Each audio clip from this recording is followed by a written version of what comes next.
ఇప్పటి వరకు ఉసిరికాయ చాలా రకాలుగా చేసి ఉండొచ్చండి. కానీ ఈ సంవత్సరం ఈ పద్ధతిలో చేసి చూడండి. మీకు చాలా కొత్తగా ఉంటుంది, కలర్ మారకుండా ఉంటుంది, ఫ్రెష్గా ఉంటుంది అనమాట. ఎప్పుడు తీసినా కానీ ఫ్రెష్గా ఉంటుంది పచ్చడి, అంత బాగుంటుంది. దానికోసం ఒక కేజీ ఉసిరికాయలు తెచ్చుకున్నాము. చిన్న సైజు ఉంటాయి చూసారా, అవి తెచ్చుకోండి, చాలా బాగుంటుంది పచ్చడి. పెద్దవి బాగోవు. మేము ఒక కేజీ తీసుకొని వచ్చి ఘాటు ఇప్పుడు పెట్టి చూపించాను చూసారా, ఆ టైప్గా మీరు ఘాటు పెట్టుకోండి. కాయలు మొత్తానికి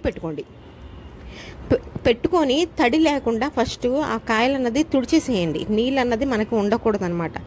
ఆ తర్వాత ఈ పక్కన ఆరపెట్టుకోండి. ఈ లోపు మనకి కళ వేసుకుంటాం కదా, వేసుకొని అవి వేగడం కోసం సరిపడా నూనె పోసుకోవాలి. మామూలుగా ఇంట్లో ఏ నూనె అయితే వాడతామో ఆ నూనె మొదట ఇప్పుడు వేగడం కోసం పోయండి.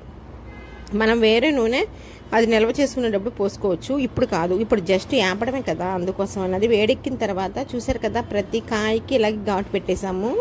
కాయలన్నీ పెట్టిన తర్వాత ఇప్పుడు మీరు ఆయిల్ వేడెక్కింది అనుకున్నప్పుడు కాయలన్నీ నిదానంగా వేసేసేయండి. ఒకేసారి వేయకుండా నిదానంగా వేయండి. ఆయిల్ హీట్ ఉంటుంది కదా, నూనె తుల్లుతూ ఉంటుంది. అందుకని కాయలన్నీ పడితే కాయలన్నీ వేయండి, పట్టకపోతే మళ్ళీ రెండోసారి వేసుకోవచ్చు. ఇలా వేయాలి. ఎంత మంచి గోధుమ కలర్ వస్తే అంత బాగుంటుంది పచ్చడి, భలే ఉంటుంది. మంచి బంగారపు కలరు వస్తుంది. నేను ఇప్పుడు తీసి చూపిస్తాను మీకు, చూడండి. ఇంకొంచెం మనకు రావాలి. అయిపోయింది. ఇంకా ఈ విధంగా మనకి కలర్ వచ్చినప్పుడు మీరు తీసి ప్లేట్లో పెట్టుకోండి. ఇంకా మిగిలిన కాయలు మీ దగ్గర ఉన్నాయనుకోండి, అవి కూడా సేమ్ ఇదే పద్ధతిలో తీసి అవి కూడా ప్లేట్లో పెట్టుకోండి. మావైతే 2 సార్లు వచ్చినాయి, 2 సార్లు తీసి ప్లేట్లో పెట్టుకున్నాం. ఇప్పుడు మేము చల్లారబెట్టుకోవాలి. ఇవి బాగా చల్లారాలి. ఈ లోపు మీరు ఈ పచ్చడి దేంట్లో నిల్వ చేసుకుంటారో ఆ డబ్బా ఒకటి తీసుకోండి. 200 గ్రాములు ఆవపిండి వేసుకోండి. ఇది పక్కా కొలతండి. కేజీ కాయలకి 200 గ్రాముల ఆవపిండి, తర్వాత ఒక 50 గ్రాముల వరకు మెంతిపిండి తీసుకోండి. మెంతిపిండి అంతకన్నా ఎక్కువ వేయకూడదండి, అందుకోసం. తర్వాత పసుపు, ఖచ్చితంగా పసుపు వేసుకోవాలండి ఏ పచ్చడికైనా కానీ. అందుకోసం పసుపు ఒక 2 స్పూన్ల వరకు తీసుకోండి. మంచి పసుపు వేసుకుంటే పచ్చడి చాలా నిల్వ ఉంటుందన్నమాట. ఆ తర్వాత కారం 200 గ్రాములు కారం తీసుకొని అందులో వేయండి. అంటే చిన్న మిరపకాయల కారం వస్తుంది చూసారా, అది తీసుకోండి, బాగుంటుందన్నమాట. ఇప్పుడు ఉప్పు 100 గ్రాములు, అంటే 150 గ్రాములు వేసుకుంటే కరెక్ట్గా ఉంటుంది. కొత్తగా చేస్తే కాస్త తక్కువ వేసుకోండి, సరిపడిపోతే తర్వాత చూసి వేసుకోవచ్చు. ఎక్కువ కానీ తక్కువ, అంటే కొత్తగా ఫస్ట్ టైం చేసిన వాళ్ళకి కొద్దిగా కష్టంగా ఉంటుంది కదా, అందుకోసం అని చెప్పి. ఇప్పుడు అలా మనం అన్నీ వేసుకున్న తర్వాత అవన్నీ మిక్స్ అయ్యేలాగా బాగా డబ్బాలో కలపండి. ఏ డబ్బా అయితే మనం నిల్వ చేసుకుంటామో అదే డబ్బాలో ఇదంతా జరుగుతుంది, ఈ ప్రాసెస్ అంతా. ఇప్పుడు అది బాగా ఉండలు లేకుండా చిన్న చిన్న ఉండలు ఉంటున్నాయి. ఉప్పు కూడా మీరు ఏం చేయాలంటే కల్లుప్పు తీసుకొచ్చి బాగా ఎండలో పెట్టి మిక్సీ పట్టి అది వేయండి, అప్పుడు బాగుంటుంది పచ్చడి కూడా. ఇప్పుడు ఉసిరికాయ ముక్కలన్నీ అందులో వేయండి. కానీ ఉసిరికాయలు బాగా చల్లగా అవ్వాలి, చల్లగా అయిన దాకా ఉంచండి. లేకపోతే ఈ ఉసిరికాయ పచ్చడికి ఉన్నది ఏంటంటే ఊరికినే నల్లబడిపోతుంది అనమాట.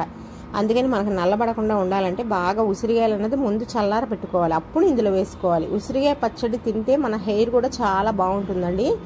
అందుకే దీనికి నలుపయ్యే గుణం కూడా ఉంది. ఇప్పుడు ముక్కలన్నీ అందులో వేసుకున్న తర్వాత శనగ నూనె అండి.